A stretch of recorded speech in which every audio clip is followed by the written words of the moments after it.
Баршаларыңызға ассалаумағалейкум. Назарбаевқа келешек өз бағасын береді, тарих бағасын береді дейтіндер көп. Оған баға беруді келешектің мойнына, тарихтың мойнына артып қоймай, бүгін бағасын беруге болмай ма? Келешек егемен Қазақстан сияқты рупор басылымдардан, жағымпаз авторлардың кітаптарынан ғана оқып баға беретін болады. Бізше келешектен гөрі бүгінгі біз оның не істегенін жақсы білеміз ғой. Оның мемлекетке, ұлтқа істеген ісіне бүгін баға бере алмайтындай соншалықты соқыр, керек, мылқау, топас емес шығармыз.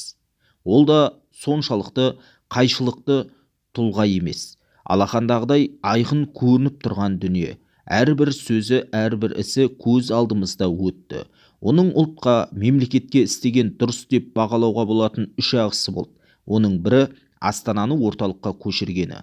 Алайда менің жеке пікірім Целиноградқа емес, Ұлытауға көшіру керек еді. Екіншіден, Астана саламын деп бүкіл ауылдарды қиратты.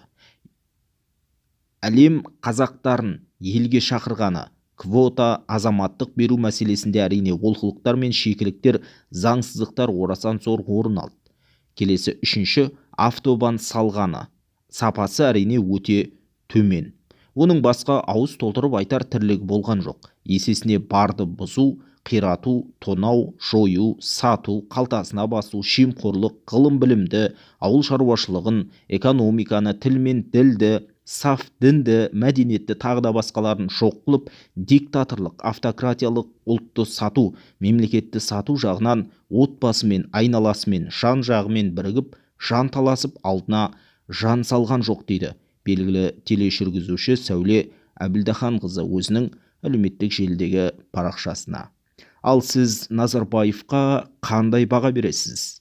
Сәуле ханымның айтқан пікірмен келісесіз бе? Төмендегі комментарийге пікір қалдырыңыз, каналға жазылып, қолдау білдіруді ұмытпаңыз.